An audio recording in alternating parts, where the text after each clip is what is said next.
To add my welcome to that of Jonathan. And I've been asked to say a few words about the vision and values for the day and for the movement of forming a Christian mind. And I thought I'd mention something about, as a starting point, how stressful it can be being a postgraduate student, and maybe sitting there if you're in the middle of doctoral study or something equivalent, you understand what the lack of structure in your life can feel like. Here in Cambridge, there's a lack of desk space, isn't there, for postgraduate students, people finding coffee shops or elsewhere in the library, but also a lack of structure in terms of our day, our time. So often it's completely down to us to determine what we're going to do and when, and that level of choice and freedom can be sometimes crushing for us. And that's why the scriptorium initiatives that started here in Cambridge at the Round Church, which is now directed by Andrew Fellows, who will be speaking after me. And there's another one now in Oxford as well, have been so popular because this is a space which has got some structure, an ordered day with prayers, with coffee, with lunch, with a desk space, with community. And what's been discovered is that structure brings freedom. There is a givenness to the day, and that brings flourishing. And as a little picture, that actually helps us think, doesn't it, about the bigger question of the nature of reality, the fact that actually there is a givenness to the universe, a structure to reality, how God has made us to flourish.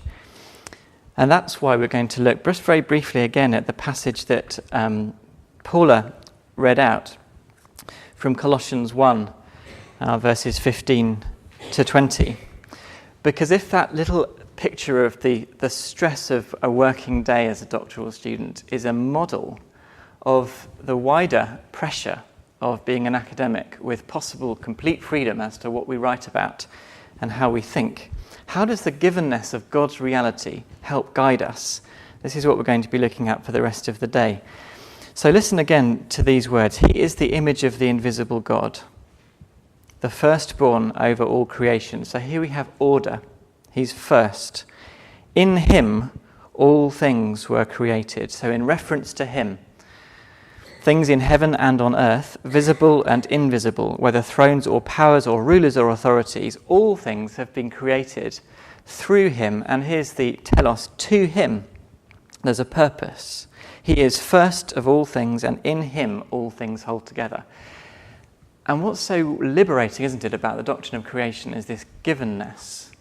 We are not the ones who invent reality, and we're not the ones who have to structure its first principles. We inherit a reality that is given to us, which is all from Christ and is all to Christ.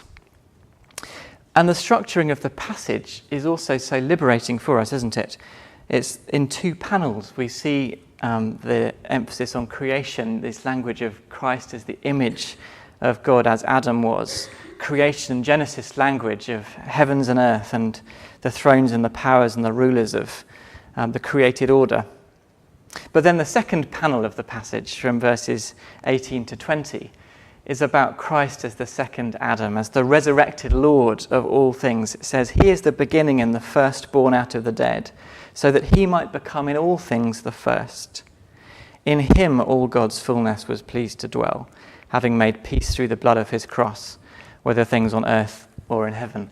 And so just as the scriptorium day is structured, reality itself is structured. We've had a first Adam, we have a second Adam. We have creation and its mandate for us to be fruitful and to flourish and to do academia and to contribute to our culture. And we have that gospel mandate to make disciples and to be restored to what it means to be fully human and to inherit eternal life. And so actually the structure of the day cosmically is that we're between these ages of the now and the coming age, which has been introduced through the resurrection of Christ. Now you might think this is all very esoteric or very theoretical, but it immediately lands for us in the vision for our conference. Because it means that theological vision of who Christ is as the centre of all things gives us our vision, which is that on the one hand, starting with the structures and the presuppositions, the assumptions of creation and the academy, the way God has structured reality. Those things have been designed to point us to Christ in worship, the whole of the universe to be pointed to his supremacy. And if we're not a Christian, then that means we're being pointed to salvation. And so there's an academic evangelism here, in that our whole of reality points us to Christ. But then vice versa, thinking about being disciples of Christ, having met the risen Lord, that second Adam who has come out of the dead and is raised and is now seated at the right hand of God. We then go back into his world, thinking about the whole of his world through the lenses of his supremacy, of his lordship. And so we study Christianly. We look at the world in the light of all that he is. And so these two directions are really just an expression of Christ-centered reality. That on the one hand, we're thinking, how do the questions of our academic life and experience and the assumptions of our faculty help point us towards the person of Christ? And on the other hand, how do we bring Christ with us, if you like, or look at our faculty completely differently as a result of knowing the lordship of Christ? And sometimes those two emphases of evangelism or Christian scholarship can polarize one another as we get excited about discovering each, and we can have pendulum swings in our own hearts between the two, or we're more gifted in thinking one or the other. But as a community, we're celebrating the fact that both of these directions of this two-way street, if you like, are, as a community project, what we're called to do.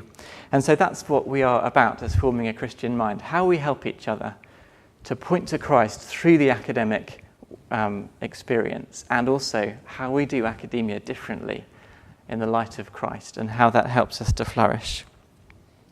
And that means that the centrality of Christ is absolutely fundamental. And as we saw at the end of our passage, it's by having made peace through the blood of his cross that all of this holds together. The incarnation, the cross, the resurrection is central. And so the other key part of our vision here at Forming a Christian Mind is that we do all of this self-consciously celebrating the gospel and our evangelical heritage. And so that then leads us to the question of why is it that at times we feel like we've not really been equipped much, perhaps, in this?